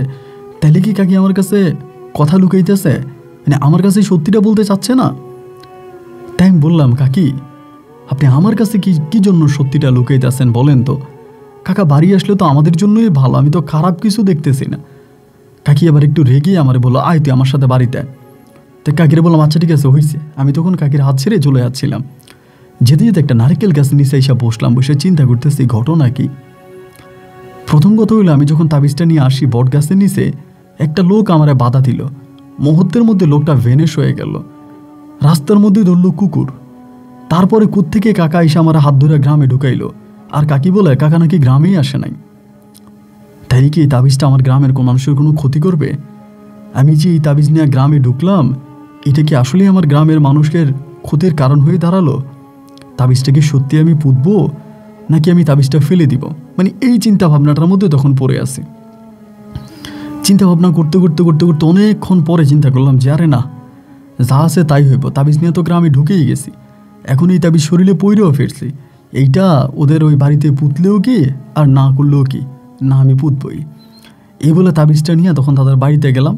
যাওয়ার সময় আমি তখন কি করলাম, তাদের বাড়ির পিছনেই আমি হাতে করে আবার একটা ছোট খুন্তি নিয়ে যাই, ওইটা দিয়ে ওগো বাড়ির পিছনে একটা আম গাছের মতো আছে, আম গাছের ওই নিচের মধ্যে ওইখানেই পুইতে আমি তখন তাবিজটা ওইখানে দিয়া মাটির নিচে দিয়ে চাপা দিয়ে চলে আসে। চাপা দিয়ে চলে আসার পরে নূপুর কই আছে এটা কিন্তু আমি জানি না, ওকে এই বাড়িতে না ও নানার বাড়িতে তা কিন্তু জানি না, এটা দিয়ে চলে আসছি। এই দিনটা কোনো মতে কেটে গেল। শুরু হলো রাতের বেলায় বহুদিন পরে, বহু বৎসর পরে আমাদের গ্রামে এই যে একটা মানে ভয়ঙ্কর একটা সাউন্ড, মানে বাড়ির বাইরে যে একটা ভয়ঙ্কর সাউন্ড শোনা যাইতো বহু বৎসর আগে, যেটা এখন বহু বছর ধরে হয় না, এই সাউন্ডটা বাড়ির প্রায় অনেকেই শুনছে। আমিও রাতের বেলায় শুনছি যে একটা ঘুংরানো একটা সাউন্ড, একটা ভয়ঙ্কর একটা সাউন্ড। তারপরে সকালবেলা সবাই বলা বলি করতেছে যে আরে কালকে রাত্রে এরকম সাউন্ডটা শুনলাম গ্রামে, না জানি গ্রামে আবার সমস্যা দেখা দিতে আছে, না জানি গ্রামের বান নষ্ট হয়ে গেছে, যেই হুজুরে বান দিছে ওই হুজুরও তো বাইসা নাই, না জানি গ্রামে আবার কোনো খারাপ কিছু মানে আসর করতেছে, এইটা বলতেছে।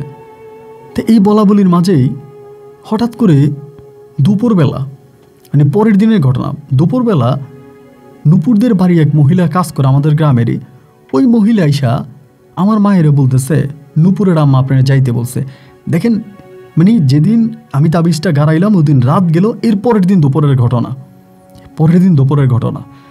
কোনোদিন তাবিজ তো এত সহজে মানে এত দ্রুত কোনো তাবিজ কিন্তু কাজ করে না। আপনি কারোর জন্য ব্ল্যাক ম্যাজিক করলে তাবিজ করলেও কিন্তু একটা সময় লাগে, 25 দিন 30 দিন 1 মাস একটা সময় আছে, কিন্তু এটা কোনো সময় নিল না। তে আমার আম্মা বলে যে কি ব্যাপার, কি কারণে রাখে? বলে তা তো জানি না, আপনি যাইতে বলছে। তে আমার আম্মা তখন আস্তে আস্তে করে তাদের বাড়ির দিকে গেল। সন্ধ্যার পরে আমার আম্মা মুসকে মুসকে হাসতে হাসতে বাড়ির দিকে আসছে। তাই মারে বললাম, কি গো মা, এত খুশি কেন, কি হয়েছে? মা বলে, একটা সুখের খবর আছে। আমি বললাম, সুখের খবর? কি সুখের খবর? মা বলে, নুপুরের মা তো আমারে ডেকে নিয়া আমারে তো প্রস্তাব ওইটাতে রাজি হয়েছে, আমারে জানাইছে তোর আব্বার সাথে কথা বলার জন্য।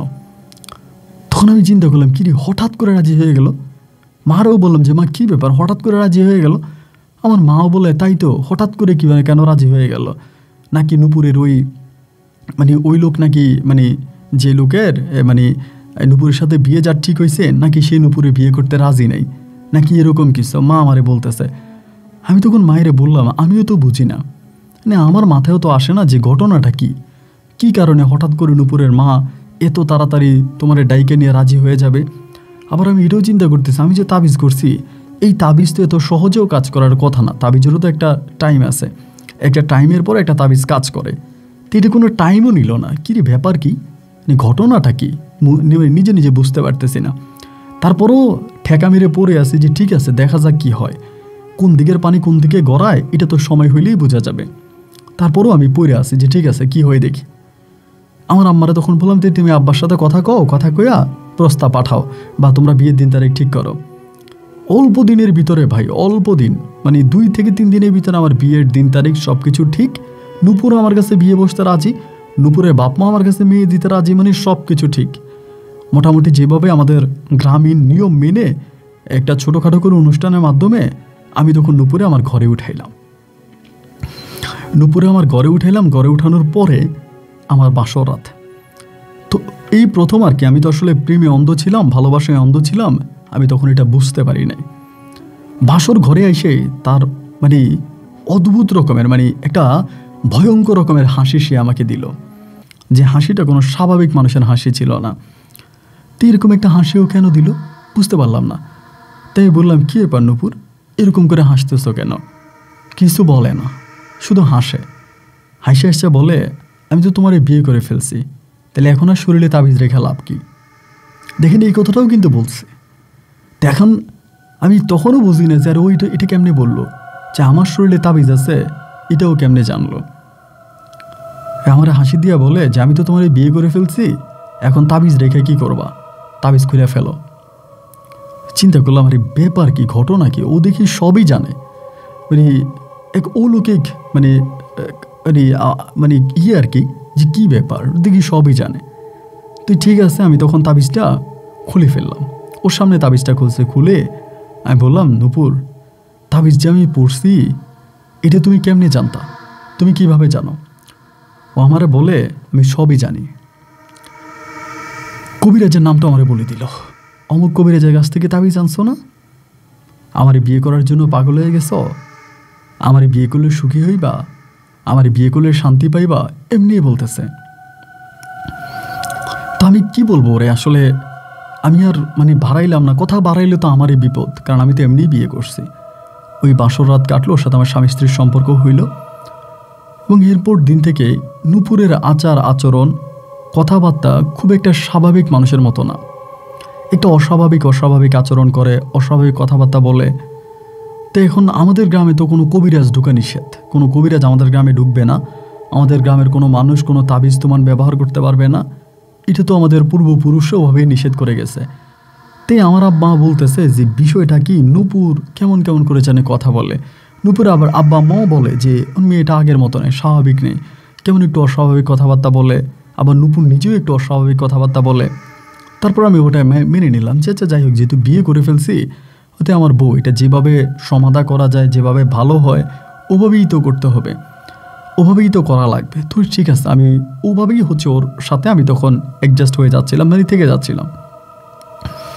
এমন করেই আপনার সময়গুলো কাটতেছে, 1 দিন 2 দিন 3 দিন করে আমি সামনের দিকে যাচ্ছিলাম। তো সময় যত সামনের দিকে যাচ্ছে, নুপুর জানি কেমন আস্তে আস্তে করে একটু পরিবর্তন হয়ে যাচ্ছে। তা আমি কী করলাম, ওই কবিরাজের কাছে আবারও গেলাম। কিছুদিন পরে যা বললাম যে এমন এমন ঘটনা, এই ঘটনা। উনি তখন আমার তাবিজটা পাল্টাই দিছে, বলে এই তাবিজটা নিয়ে যাও, তাহলে আর এই ধরনের সমস্যা হবে না। তা উনি তাবিজটা পাল্টাই দেওয়ার পরে এরপরে তাবিজটা আমি আবার নূপুরে পরাই দিলাম। এখানে একটা জিনিস বলে রাখা ভালো, অল্প কিছুদিনের ভিতরে এই কবিরাজেরও কিন্তু মোটামুটি মানে হঠাৎ করে তিনিও মনে হয় যেন অনেক টাকার মালিক হয়ে গেল। মানে এই কবিরাজ, যে কবিরাজের কাছে আমি আসছিলাম, মানে আমার কাছে যেটা মনে হইল। তো যাই হোক, এরপর আমি আবার তাবিজটা নিয়ে গেলাম, নিয়ে যাওয়ার পর ওইটা পরাইলাম নূপুরে গোপনে। ও যখন ঘুমাইছে ওই পরাইছে, সকালে বলছে কাউরে বইল না, ও বলে কাউরে বলবো না, ও নিজেই বলে কাউরে বলবো না। তো এখন এই আমি এভাবেই চলাফেরা করতেছি, জমি জমা করতেছি, নিজের মতো করে খাইতেছি, বাঁচতেছি, এভাবেই তখন দিন আর রাতগুলো কাটতেছে। এমন করতে করতে নূপুরের ঘরে কোনো সন্তানাদি হয় না, প্রায় বৎসর খানিকের মতো আমরা সংসার করছি। এবং এই যে 365 দিন কাটলো, প্রায় প্রতিটা দিনই নূপুরের ভিতরে আমি মানে অন্যরকম কিছু একটা মানে ফিল করতাম যে তার ভিতরে অন্যরকম কিছু একটা আছে, একটু অলৌকিক অলৌকিক কিছু একটা আছে। এটা কিন্তু আমি শুরু থেকে মনে করতাম। এখন আমি তারা কোনো কিছু বলি না এই মর্মে যে বলতে গেলে নিয়ে আবার হিতে বিপরীত হয়ে যায়। ও যদি রেগে যায়, ও তো এমনিই সবসময় রেগে থাকে, সবসময় দেখে ও রেগে থাকে। তা যদিও কোনোভাবে রেগে যায় বা অন্য কোনো কিছু হয়ে যায়, এই ভয়ে না আমি ওরে আর কিছু বলি না। ওই যেভাবে ওর সাথে চলতেছি ওভাবেই ওর সাথে তাল মিলিয়ে কোনো রকমে চলে যাচ্ছি। তো যাই হোক, 1 দিন 2 দিন 3 দিন করে এইভাবে দিন আর রাতগুলো কাটতেছে বা সময়গুলো কাটতেছে। তো এই করতে করতে দেখা গেল অনেকগুলো মানে 1-1.5 বছর কেটে গেল, কোনো সন্তানাদি হয় না। এবার আমার মা সিদ্ধান্ত নিল গ্রামের বাইরে নূপুরে একটা কবিরাজ দেখাবে, গ্রামের বাইরে নিয়ে নূপুরে একটা কবিরাজ দেখাবে। তো সবাই বলতেছে যে গ্রামের বাইরে নিয়ে তুমি কেন তোমার ছেলের বউরে কবিরাজ দেখাবো, আমাদের গ্রামে তো জিনের কোনো আসল নাই, আমাদের গ্রাম তো সবই ভালো। আমা বলে 1.5 বছর সংসার বিয়ে করলো, সংসার হলো, কোনো বাচ্চা কাচ্চা হয় না। আর আরেকটা কথা হচ্ছে নূপুর এই আজকে 1.5 বছর ধরেই কেমন জানি একটু অস্বাভাবিক কথাবার্তা বলে, আচার আচরণ খুব বেশি একটা স্বাভাবিক মানুষের মতো না, মানে কেমন জানি একটা। তা আমরা একটা কবিরাজ দেখাইলে ভালো হয়, একটা কবিরাজ দেখাই। এবার আম্মা যখন কবিরাজের কাছে নূপুরকে নিয়ে যাবে, নূপুরে আর চায় না, মানে ও আমাকে বলে আমি যাবো না। তাই আমি বলি মা তোমাকে যাইতে বলতেছে, তুমি যাও, মা তোমার একটা কবিরাজ দেখাবে, সমস্যা কি? না, ও যাবে না, মানে ও যাবেই না। যাবে না যাবে না যাবে না, এইভাবে 2 দিন 3 দিন কেটে গেল। 3 দিনের মাথায় হঠাৎ করে নূপুর আমার মায়েরে বলতেছে, এই বুড়ি তুই আমার সাথে এমন করিস কেন, তোর চোখ উঠাই ফেলবো কিন্তু। সেদিনের আচরণে আমরা সবাই বুঝে গেছি যে না, নূপুরের সাথে খারাপ কিছু আছে। মানে সেদিনের আচরণে আমরা পুরোপুরি শির হয়ে গেলাম। আমি তখন মায়েরে বিষয়টা জানাই দিলাম। এখন কি করব, যেহেতু এরকমটা করতেছে, মাকে জানালাম যে মা আমি তো এমন এমন এক ঘটনা ঘটাই ফেলছি। মা তো শুইনেই মনে করেন আমার উপরে সেই রাগা রাখছে, এটা তুই কেমনে করলি, কি কারণে করলি, তোর বিবিকে একটা আবার বাধা দিল না, আমাদের গ্রামের নিয়ম কি তুই জানিস না? আমি তখন মারে কিছু বলি না, মানে চুপ করে আছি। মা আমারে বলে তুই কি করলি, কেমনে করলি, কিভাবে করলি, তোর বিবেককে একটা আবার বাধা দিল না, তুই কি মানুষ না? আমি তখন মায়েরে বলতেছি যে মা যা করার তা তো করে ফেলছি, এখন কি করা যায়? মা বলে যে কবিরাজের বাড়িতে তুই গেছিস, চল আমি ওই কবিরাজের বাড়িতে তোরে নিয়ে যাব। পরে মা আর আমি গোপন ওই কবিরাজের বাড়িতে যাই। বাইরে ভাই আপনাদের কি বলবো, কবিরাজের বাড়িতে বিল্ডিং উঠে গেছে, দালান কোঠা উঠে গেছে, মুহূর্তের মধ্যে উনি বিশাল বড় লোক। তো যেই লোক আমার ওই কবিরাজের বাড়িতে নিয়ে গেল, আমি সেই লোকেরও বললাম যে কী ব্যাপার, হঠাৎ করে কবিরাজ কি 7 রাজা দন পাইছে নাকি? উনি বলে তা তো আমরা গ্রামের সবাইও চিন্তা করি যে হঠাৎ করে এমন কি ঘটে গেল, এমন কি পাইলো যে হঠাৎ করে ওর এরকম একটা পরিবর্তন, আমরা তো নিজেরাও এটা বুঝতেছি না।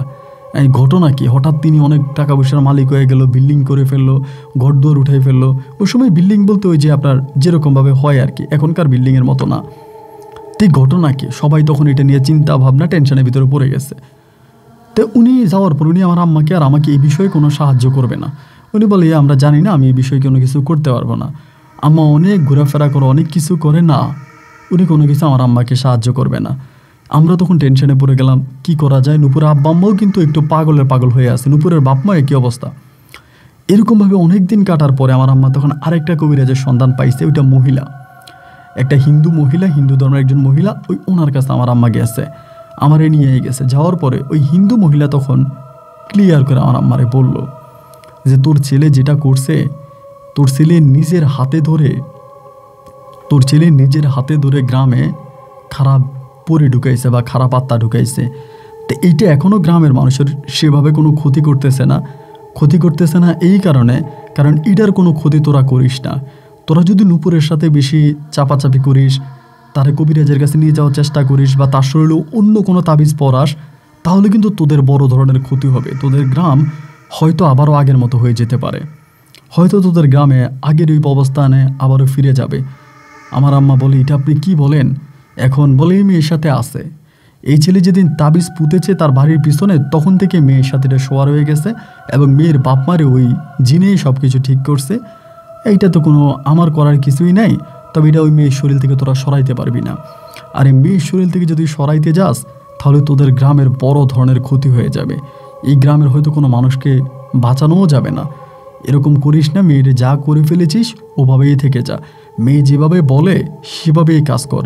মেয়ের কথার বাইরে কোনো কিছু করিস না, তার কথার বাইরে খবরদার কিছু করবে না, ও যা বলে তাই করবে। মাতে এবার আমার গালাগালি করতেছে, এটা তুই কী করলি, কেমনে করলি? তোর বিবিকে একটা আবার বাধা দিল না? তুই কী কারণে এত বড় একটা অঘটন ঘটাইলি? আমি আর আম্মারে কিছু বলি না। এখন আর আম্মারে বলবো কি বলেন? আম্মারে তো বলার মতো কিছু নাই, নিজের কপালেই তো নিজে কুড়াল মারলাম, এখন আর মারে কি বলবো? পরে এভাবেই তখন সময় কাটতেছে, মাও আমারে গালাগালি করে। এই করতে করতে দুজনে মিলা বাড়িতে আসছি। এবার নূপুরের দিকে তাকাইলে আমার ভয় লাগে, মানে ওর দিকে তাকাইলে আমার ভিতরে ভয় কাজ করে। কারণ ওই তান্ত্রিক মহিলা তো বললোই যে নূপুরের সাথে একটা জিন আছে বা পরী আছে, ওইটা নূপুরের সাথে আছে। এবার আমি রাতেবেলা ওর সাথে ঘুমাবো না, আমি আলাদা ঘুমাইছি। ওই আমার ডাকতেছে, এই সুজন আসো ঘুমাবো। আমি বললাম না, আমি আলাদা ঘুমাবো, আমি তোমার সাথে ঘুমাবো না। আলাদা ঘুমাবা কেন? আমি বললাম আমার ভাল লাগতেছে না, তুমি ঘুমাও। ও একটা ধমক দিছে, যদি বিশ্বাস করেন মনে হয় যেন বাড়ির মাটিটা সহ কাইপা উঠছে। আমার আম্মা বলে, ওই যা ঘরে যা, ধমক দিছে আমারে। পরে মার কথা মতো আমি তখন কাঁপতে কাঁপতে ভয়ে ভয়ে ওর রুমে গেছি, যাই ওর সাথে শুয়েছি, কিন্তু আমার ঘুম আসে না। কখন আমার গলা টিপ দিয়ে ধরে আমার মাইরা ফেলে, কখন গলা টিপ দিয়ে ধরে মেরে ফেলে, তার কি কোনো ঠিক আছে? যদি মাইরা ফেলে, তখন ভয়ে ভয়ে 2টা দিন কাটছে এবং আমার খাওয়া নাই, দাওয়া নাই, ঘুম নাই, আমি অসুস্থ হয়ে গেছি। এবার মা আমার ওই কবিরাজ মহিলার কাছে আবারও পাঠাইছে, যা মহিলার সাথে কথাবার্তা বলে দেখ মহিলার দিয়া কোনোভাবে কোনো কিছু করা যায় কিনা, এভাবে তো আর বেঁচে থাকা যাবে না। আমি তখন ওই মহিলার বাড়িতে আবারও গেলাম। যাওয়ার পরে মহিলা বলে, আমি তোর সাথে যাব, কিন্তু তোর সাথে তোর গ্রামে ঢুকতে তো মানুষ আমাকে দিবে না, আমি তো ঢুকতে পারবো না। তবে আমি একটা পানি পরা দিচ্ছি, এটা নিয়ে আসা, মানে একটা পানি দিচ্ছি, ওইটা নিয়ে যা, ওইটা নিয়ে গিয়ে মেয়েটার গায়ের উপরে ছিটিয়ে দিবি। এরপরে যেটা ঘটবে এটা আসলে ভালো কিছু ঘটবে না, এটা খারাপই হবে। তারপরেও যা। তে মহিলা আমার পানি পরোটা দিলাম, আমি পানি পরোটা নিয়ে আস্তে আস্তে গ্রামের ভিতরে বাড়িতে ঢুকছি। ঢুকার পরে বাড়িতে চিৎকার চেঁচামেচি, নূপুর আমার আব্বারে মারছে, আমার আম্মারে মারছে, আমার ছোটো ভাই বোনেরা মারছে, মানে খারাপ অবস্থা। আমার পকেটে পানির বোতলটা, আমি উঠানে যাওয়ার সাথে সাথে আমার বলে, পানির বোতল ফেলে দে, যদি পানির বোতল ঘরে আনিস তোর বংশ নির্বংশ করে দিব। শুধু তোর বংশ নয়, পুরো বংশ নির্বংশ করে দিব, পুরো গ্রাম জ্বালাইয়ে দিব। আমি তখন কি করব বলেন? আমি বলতেছি, নূপুর তুমি শান্ত হও, তুমি একটু ঠান্ডা হও। আমার বলে, তুই পানির বোতল ফেল, তা না হলে তোর পুরো গ্রাম আমি ছাড়খাড় করে দিব, পুরো গ্রাম রাখবো না, তোর পুরো গ্রামে কাউরে বাঁচায় রাখবো না, পানির বোতল ফেলে দে। এটা বলার পর আমি তখন পানির বোতলটা ফেলে দিলাম, মানে সাথে ফেলে দিলাম। ফেলে দেওয়ার পরে ও তখন বলে, যা তুই বাড়ি থেকে বের হ, তুই কখনো আর এই বাড়িতে আসবি না, তুই কখনো আর এই বাড়িতে ঢুকবি না, তুই গ্রাম থেকে বেরিয়ে যা, তুই এই গ্রামের অভিশাপ, তুই কখনো এই গ্রামে ঢুকবি না, বের হ, তুই গ্রাম থেকে বেরো। আমার মা বলে, যা তুই বাড়ি থেকে বেরিয়ে যা, তোর নানার বাড়িতে চলে যা। আমি তখন বাড়ি থেকে বেরিয়ে নানার বাড়িতে যাইলাম। পুরো 1 দিন কেটে গেল, গ্রামের কোনো খবর পাইলাম না। 2 দিন কেটে গেল, গ্রামের কোনো খবর পাই না। আবার যে গ্রামে আসবো সেরকম সাহসও পাই না। 2 দিন পরে আমার মা তখন আমাদের নানার বাড়িতে আসছে। মারে দেখে তখন বললাম, মা কী অবস্থা? মা আমারে বলে, নূপুর কই? নূপুর কি আসছে তোর কাছে? আমি বললাম, না নূপুর তো আসে নাই, নূপুর কই? মা বলে, আমিও তো জানি না, তো কালকে রাত্রে করে পাওয়া যাচ্ছে না, হঠাৎ করে চলে গেছে। আমি তখন বললাম, যাক আলহামদুলিল্লাহ, ওরে নিয়ে গেছে ভালো হয়েছে, বাইচে গেছি। আর নূপুরের বাবা মা দুজনেই পাগল হয়ে গেছে, মানে তারা পাগলে, ওই যে আমার সাথে বিয়ে দেওয়ার পর থেকে তাদের আচরণ ভালো না, তারা পাগল হয়ে আছে। আমার আম্মা বলে, চল গ্রামে চল। আমি বলে, মা আমার গ্রামে যেতে ভয় লাগে, তা আমরা চলো আগে ওই মহিলাটার কাছে, যে হিন্দু মহিলা আমাদেরকে পরামর্শ দিছিল, ওই মহিলার বাড়িতে যাই। মা বলে তুই যাস নাই তার কাছে? আমি বললাম না, আর যাই নাই। পরে মারে নিয়ে মহিলার বাড়িতে গেছি। মহিলার বাড়িতে যাওয়ার পরে মহিলা তখন আমার আম্মারে আর আমারে বলতেছে, তোমরা এতটা খারাপ, এই মেয়েটারে নিজের হাতে মাইরা ফেললা, মেয়েটারে তো পাগল বানিয়ে ছাইরে দিয়ে গেছে, তোমাদের গ্রামের ক্ষতি করে নাই, ও তোমাদের গ্রামের বড় ধরনের ক্ষতি করতো, কিন্তু হয়তো কি কারণে করে নাই তা আমি জানি না, তো বড় ধরনের কোনো ক্ষতি করে নাই, তবে মেয়েটারে পাগল বানায় রাস্তায় ছাইরাও চলে গেছে, তবে যে কোনো সময় মেয়েটার উপরে আবারও আসতে পারে, যে কোনো সময় আবার আসতে পারে। তখন আমি বললাম যে কি করা যায় আপনি বলেন তো। বলে একটাই উপায় আছে, যে মেয়েটারে খুঁজে বের করে আইনা মেয়েটার শরীরে তাবিজ তুমান পরাও, মেয়েটার আর গ্রামে ঢুকাইও না, তুমিও গ্রামে ঢুকো না, এরপরে আস্তে আস্তে এরা ঠিক করতে হবে। ওই কবিরাজ মহিলার কথা মতো তখন আমরা নূপুরে খুঁজতে শুরু করলাম। তিনি এরিয়া বলে যে অমুক এরিয়ার মধ্যে আছে, তমুক এরিয়ার মধ্যে আছে। এভাবে 28 দিন খোঁজার পরে অনেক দূরে নূপুরে তখন পাইছি। এই পাগলের মতো রাস্তায় ঘুরতেছে, পাইয়েই সাথে সাথে তাবিজ পরাইছি, তাবিজ পরে নানার বাড়িতে আনছি। তো নানার বাড়িতে আনার পরও তখন অ্যাবনর্মাল, মানে আমারও চিনে না, কাউরেও চিনে না, মানে এক ধরনের এক অন্যরকম অবস্থা, কারোর সাথে কথা বলে না, মানে কেমন জানি, মানে কেমন হয়ে গেছে জানি। এই মহিলার কাছ থেকে তাবিজ তোমার আনতেছি, পানি পরা দিতেছি, না নূপুর আর ভালোই হয় না, ওভাবেই পড়ে আছে। নানার বাড়িতে তখন আমিও পড়ে আছি, নূপুরও পড়ে আছে। তবে আমার গ্রামে শুরু হয়েছে অন্যরকম অবস্থা। গ্রামে কেউ থাকতে পারে না, রাতের বেলায় এর নাম ধরে ডাকে, ওর নাম ধরে ডাকে, কবরস্থান দিয়ে হাঁটতে গেলে মৃত মানুষের কণ্ঠ ধরে ডাকে, মানে এক ভয়ানক পরিস্থিতি গ্রামে দেখা দিল। আস্তে আস্তে করে গ্রাম থেকে মানুষও কমতে শুরু হলো, এবং সবাই আমাদেরকেই দোষারোপ করতেছে, আমরাই না কিছু করছি, তারা হলে তো আর গ্রামের এরকম অবস্থা হয় না। আমার আম্মা সবাইকে বলতেছে যে আমরা তো কিছু করি নাই, কেন গ্রামের এরকম অবস্থা হবে, এইটা তো আমরা জানি না, এইরকমটা কেন হবে। সবাই মিলে তখন ধরেন আপনার এক ভয়ভীতির মধ্যেই তখন দিন যাপন করতেছিল। এরকম করতে করতে প্রায় অনেকগুলো দিন কেটে গেল। এবার আস্তে আস্তে করে আমাদের গ্রামে আবারও আগের মতো মানুষ কমতে শুরু হলো। তো গ্রামের প্রতি আমার তখন মায়া লাগলো। একদিন আমি ওই হিন্দু মহিলাটার কাছে গেলাম, গিয়ে বললাম যে আমার জীবনের বিনিময় হলেও আমি আমার গ্রামকে বাঁচাতে চাই, আপনি আমাকে আমার গ্রামটা বাঁচানোর ব্যবস্থা করে দেন। উনি বলে, একটা কাজ তুমি করতে পারো, এই কাজটা করে দেখো, তবে এতে তোমার মৃত্যুও হতে পারে। আমি বললাম, যদি আমার মৃত্যুও হয় এতেও আমার কোনো দুঃখ নাই, আমি মরতে রাজি আছি, তারপরও আমার গ্রামের মানুষকে আমি আযাব মুক্ত করতে চাই। বলে ঠিক আছে, যদি তুমি এটা করতে চাও তাহলে আমি তোমার হাতে একটা পাথর দিব, এই পাথরটা নিয়ে তোমাদের বাড়ির পাশে যে রূপ দিঘি আছে, আমাদের বাড়ির পাশে একটা দিঘি আছে, আমাদের গ্রামের ভিতরে রূপ দিঘি, বলে রাত্র ঠিক আনুমানিক 1টা বাজে তুমি রূপ দিঘির মাঝখানে যাইবা, পাথরটা নিয়ে রূপ দিঘির মাঝখানে তুমি ডুব দিবা, ডুব দেওয়ার পরে যে কোনো কিছুর সাথে তুমি কথা বলতে পারবা, যার সাথে কথা বলবা বা যারে দেখবা তারে তুমি বলবা যে আপনি আমারে মাইরা হইলেও আমার গ্রামটারে মুক্ত করে দেন, বা গ্রামটা সে কেন যাবে, কি বললে সে গ্রাম থেকে যাবে, তার এটা জিজ্ঞেস করো। আমি তখন বললাম যে ঠিক আছে দেন। উনি তখন আমি একটা কালো, একদম কুচকুচে একটা কালো পাথর দিল, বলে আজকে রাতেই যাও। পাথরটা নিয়েই তখন আমি এই দিঘির পাড়ে দাঁড়াই আছি, সবাই বলতেছে কোত্থেকে এলি তুই, বাড়ি আয় ঘরে। আমি লুকে আছি একরকম। রাত আস্তে আস্তে করে বাড়তেছে, চারদিকটা অন্ধকার হইতেছে, দেখতে দেখতে রাত্রে 12টা বেজে গেল। ঘড়ির সময় যখন রাত 12টা, তখন আমি পাথরটা নিয়ে আস্তে আস্তে নামতেছি, মানে কোনো রকমের ভয় ভীতি নাই, কিচ্ছু নেই। পাথরটা নিয়ে দিঘির মাঝখান পর্যন্ত সাঁতরে গেলাম, গিয়ে ওইখানে বিসমিল্লা বলে দিলাম ডুব। এই ডুব দিছি এটুকুই মনে আছে, এবং ডুব দেওয়ার পরে আমার নিঃশ্বাস কিন্তু আমি নিতে পারতেছি পানির ভিতরে, কিন্তু আমি ডুবটা দেওয়ার পরেই আমার কাছে মনে হলো আমি একটা গাছের নিচে এসে দাঁড়াইছি। মানে একটা গাছের নিচে, এটা আমাদের দিঘির নিচে একটা গাছের মতো, একটা গাছের নিচে একটা দরবেশ বসে আছে। সেই লোকটা প্রথম দিন যেদিন আমি তাবিজ নিয়ে যাওয়ার সময় যে লোকটাকে দেখছিলাম, ওই লোকটা বসে আছে। এই লোকটা দেখে সালাম দিলাম। আমি বললাম যে আমার গ্রামটা আপনি মুক্ত করে দেন। উনি বলে, তোর গ্রামের তো তুই ক্ষতি করলি। আমি বললাম, আমি ক্ষতি করছি, এখন আপনি আমার জীবন নিয়ে হলেও আমার গ্রামটা মুক্ত করে দেন। মহিলা কিন্তু বলছে ভুলেও হাত থেকে ওই পাথরটা ফেলবা না।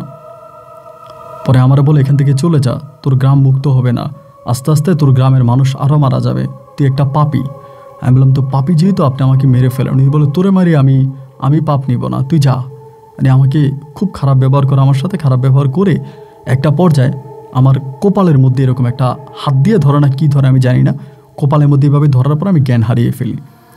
সকালবেলা আমার গ্রামের মানুষ আমাকে দিঘির পাড়ে পায়, পাওয়ার পরে আমার চোখে মুখে পানি দিয়ে আমার হুঁশ আনে এবং দিঘির পাড়ে আমি খুব সুন্দরভাবে শুয়েছিলাম। আমার শরীরে নাকি এক ফোঁটা পানিও ছিল না, কিন্তু আমি পানিতে ডুব দিয়েছি আমার মনে আছে। শরীর সুস্থ হওয়ার পর আমি মহিলার কাছে আবারও গেলাম, হিন্দু মহিলার কাছে। যাওয়ার পরে উনি আমার বলে, কি বললাম? বললাম এটা বলছে। বলে তাহলে আর কোনো উপায় নেই, তাহলে আর কোনো উপায় নাই, ওই যে তোমার জিন্দা ছেড়ে দিয়েছে, এটাই তোমার ভাগ্য, যাও তুমি তোমার নানার বাড়িতেই থাকো। আমি আরও প্রায় 2-2.5 বছর মতো আমার নানার বাড়িতে থাকি। 2.5 বছর পরে হঠাৎ করে নূপুর তখন প্রেগনেন্ট হয়ে, ও তখন আধা পাগল, মানে কথা বলে না, আধা পাগল।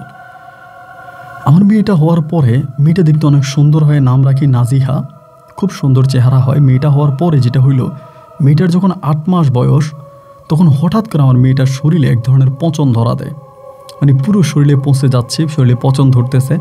আমি মাজারে এখানে সেখানে বিভিন্ন জায়গায় যাচ্ছি যে মেয়েটার শরীরে পচন ধরছে, কি করব, মানে একটা উপায় বুদ্ধি কেউ দেয় কিনা। যত জায়গায় যাচ্ছি, যেখানেই যাচ্ছি, কিন্তু কোনো উপায় বুদ্ধি পাচ্ছি না, শরীরটা পচে যাচ্ছে।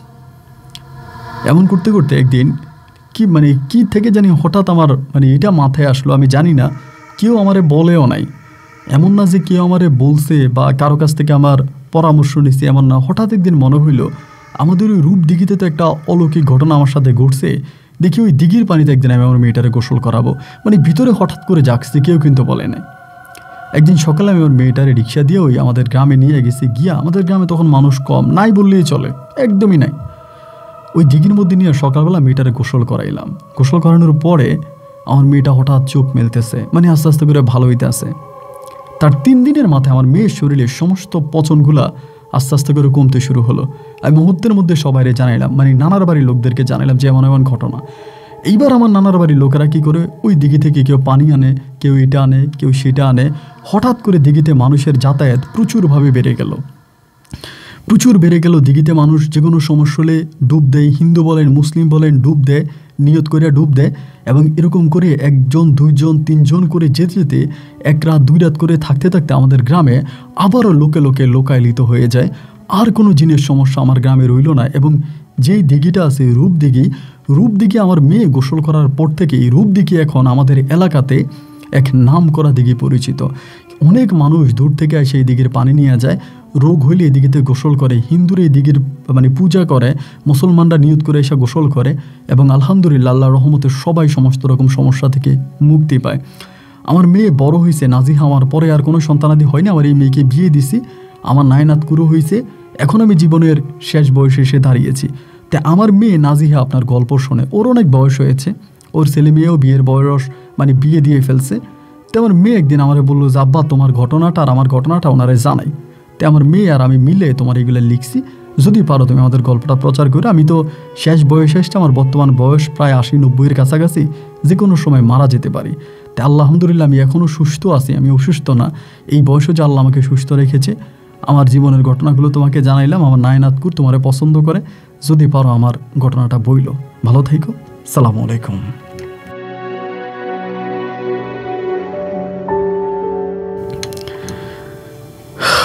প্রথমে ইন্নালিল্লাহি পড়ি। যে লোকটা সুজন হাওলাদার, উনি ওনার রিয়েল নামটা আমি বলি নাই, উনি আমাকে ছদ্মনাম বলতে বলছে, আমি ছদ্মনাম বলছি। আর ইন্নালিল্লাহি পড়ছি এই কারণে, সুজন হাওলাদার বলে যে ভদ্রলোক আছে, উনি মারা গিয়েছে। এবং উনি মারা গিয়েছে অনেক দিন আগে। ওনার মেয়ে যে আছে নাজিহা, নূপুরের মেয়ে, ওনার মেয়ে নাজিহা, তারপর নাজিয়া আমার সাথে মাঝে মাঝে আপনার ইমেলের মাধ্যমে আমার সাথে কথা হতো। তো তিনি আমাকে, আমি গতকালকে একটা ইমেলে দেখলাম তিনি তার বাবার জন্য দোয়া চেয়েছে, তার বাবা মারা গেছে। তো গল্পটা আমি বহু মাস, প্রায় বছরখানেক আগেই পাইছি, বাট হঠাৎ তার বাবা মারা গেল, নিউজটা পাইলাম এবং পুনরায় গল্পটা আবারও পড়লাম, পরে গল্পটা আজকে আপনাদেরকে শোনাইলাম। আমার এই গল্প নিয়ে কোনো ব্যাখ্যা নাই, কোনো উত্তর নেই, কোনো যুক্তি নেই, তা আল্লাহই ভালো জানে এটা কেন ঘটলো। যাই হোক, গল্প কেমন লেগেছে এবং গল্প নিয়ে কোনো কথাবার্তা থাকলে কমেন্ট বক্সে লিখবেন। তবে হ্যাঁ, অবশ্যই আমি ব্যক্তিগতভাবে সবাইকে অনুরোধ করব, আজকে আমার এই মরণপণ যুদ্ধের লড়াইটা সবাই দেখবেন, এক অন্যরকম অনুভূতি উপভোগ করবেন। ভিডিও ডিসক্রিপশনে আমার ওই ভিডিও লিঙ্ক দেওয়া আছে, সবাই ব্লগ ভিডিওটা দেখবেন। এখানেই বিদায়, সবাই ভালো থাকবেন, সুস্থ থাকবেন। আল্লাহ হাফেজ এন্ড আসসালামু আলাইকুম।